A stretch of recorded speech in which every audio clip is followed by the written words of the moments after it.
Halo, selamat pagi semua. Patricius Juandano di sini. Kali ini topik saya adalah masih tentang reading comprehension atau membaca dan memahami dalam bahasa Inggris. Saya akan menyajikan satu topik tentang analisis sebuah teks menjadi parts of speech. Nah, apa itu parts of speech? Parts of speech adalah tidak lain adalah jenis kata. Jadi kita akan membedah sebuah teks, kita akan mencari mana jenis katanya, mana yang merupakan verb atau kata kerja, mana yang merupakan noun, yaitu kata benda, mana yang merupakan adjektif, yaitu kata sifat, dan mana yang merupakan adverb atau kata keterangan. Nah, dengan menganalisis teks seperti ini, maka kita akan lebih bisa memahami sebuah teks bahasa Inggris dengan baik. Karena kita akan tahu, oh ini adalah kata benda, ini adalah kata kerja, ini adalah kata keterangan, dan ini adalah kata sifat.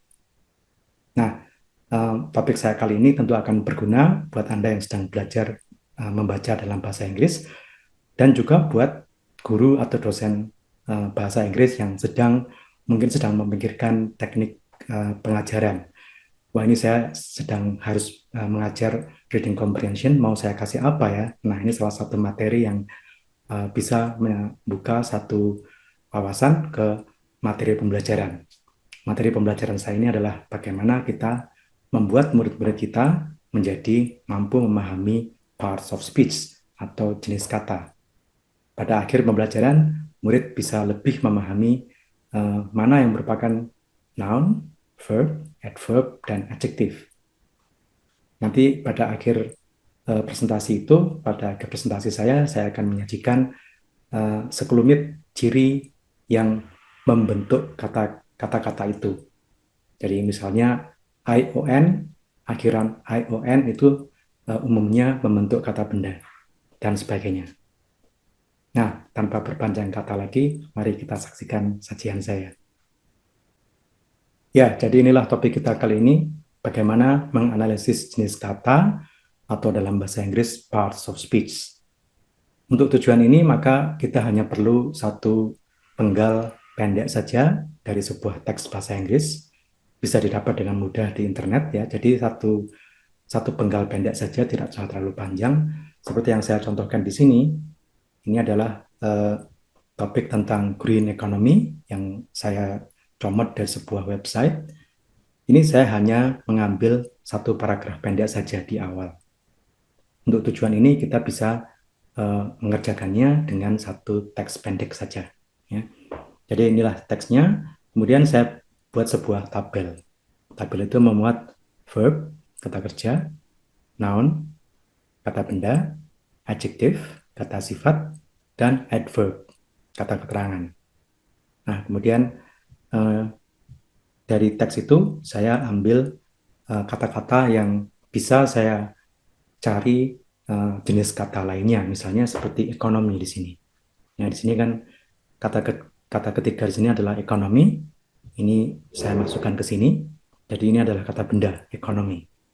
Ya, noun, kata benda. Kemudian saya harus mencari kata sifatnya, economic dan economical. Ya, jadi kata sifatnya economic atau economical. Adverbnya, kata keterangan, kalau dia berubah menjadi adverb atau kata keterangan, maka menjadi economically.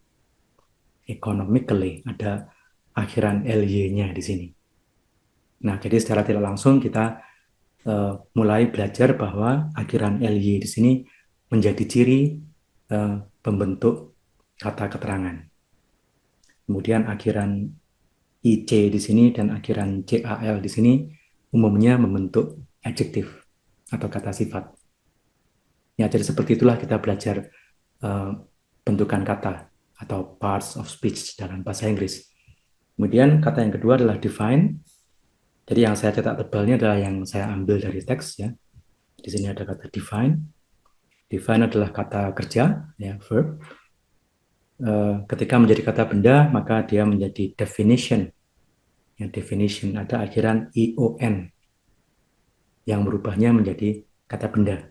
Jadi definition adalah definisi dalam bahasa Indonesianya, yaitu kata benda dari kata kerja define. Oke.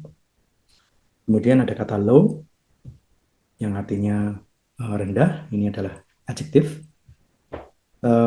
Namanya tidak ada. Kalau memang tidak ada dalam bahasa Inggris, ya dikosongkan saja selnya. Ya. Kemudian verbnya adalah lower. Lower artinya merendahkan, ya, membuat menjadi makin rendah. Ya. Kalau perlu kita berikan kalimatnya sebagai contoh. They lower the prices. Ya. Kemudian sebagai kata keterangan ini menjadi lowly ditambah dengan ly, lowly. Ya. Oke. Nah, selanjutnya kata resource. Resource adalah kata benda. Kemudian ketika berubah menjadi adjektif, maka dia menjadi resourceful. Kemudian kata efficient, kata sifat, berubah menjadi kata benda menjadi efficiency. Kemudian kata keterangannya adalah efficiently dengan akhiran ly. Kalau perlu kita berikan kalimat contohnya. They work efficiently. Mereka bekerja dengan efisien. Oke. Kemudian kata berikutnya adalah kata social sebagai kata sifat.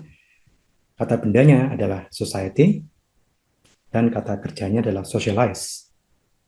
Nah, kalau perlu Anda mengecek juga di kamus online untuk mengetahui lebih jauh tentang satu kata. Jadi misalnya kata socialize di sini, setelah saya cek di Cambridge Dictionary, maka ada dua kata atau dua makna. Ya. Yang pertama adalah the government socialize the citizens, membuat mereka menjadi warga sosial yang baik. Kemudian yang makna kedua adalah the new students socialize with their classmates. Nah, socialize di sini pada kalimat yang kedua artinya adalah bergaul dengan teman-teman sekelasnya. Nah, jadi untuk kata-kata yang spesial seperti ini, jangan ragu untuk mengeceknya di kamus online. Oke. Social menjadi socially, kalau itu kata keterangan, ya. Drinking is not a socially acceptable behavior. Itu adalah contohnya, ya. Jadi dengan tabel ini kita bisa langsung meringkas kata-kata yang ada di teks itu dan mengetahui jenis kata yang lainnya. Jadi dari sebuah kata benda kita bisa mengetahui kata sifatnya apa, kata keterangannya apa, kata kerjanya apa. Dengan demikian kita mendalami teks itu dengan lebih baik. Kita sekarang bisa mengetahui jenis-jenis katanya dan itu bisa membuat pemahaman kita menjadi lebih sempurna tentunya. Oke. Nah, tentunya masih banyak dari satu teks penggalan teks ini, bahkan masih banyak yang bisa saya temukan ya, tapi saya tidak akan melanjutkan. Anda bisa melanjutkannya sendiri. Nah, di sini ada fungsi akhiran. Saya bisa meringkasnya dengan fungsi akhiran. Ya. Jadi akhiran pembentuk kata benda atau noun adalah ion, ncy, dy. Jadi akhiran-akhiran ini membentuk kata benda. Oke. Kemudian akhiran pembentuk kata keterangan atau adverb yaitu ly.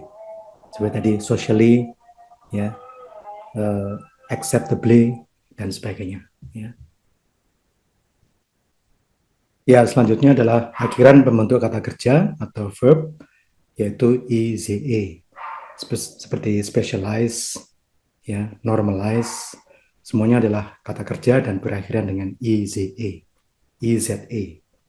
Kemudian akhiran pembentuk kata sifat atau adjektif al, nt dan full seperti resourceful tadi, ya, social, ya.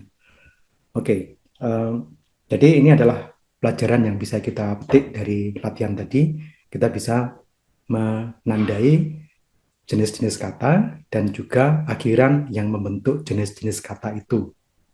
Kita jadi tahu bahwa akhiran yang membentuk kata benda adalah iom, ncy, dan ty. Akhiran yang membentuk kata keterangan adalah ly, dan sebagainya. Jadi dengan demikian, kita bisa memahami teks itu dengan jauh lebih baik. Kemudian ketika kita membaca teks yang lain, kita bisa menerapkan pengetahuan itu ke teks tersebut, sehingga kita tahu mana kata benda, mana kata sifat, mana kata kerja, dan mana kata keterangan.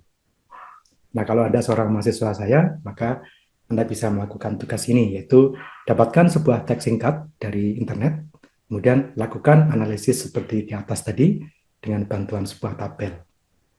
Nah, silakan mengerjakannya, dan Anda di akhir latihan itu pasti Anda akan tahu lebih banyak tentang jenis kata dalam bahasa Inggris. Sekian, kiranya bermanfaat. Sampai jumpa di episode mendatang.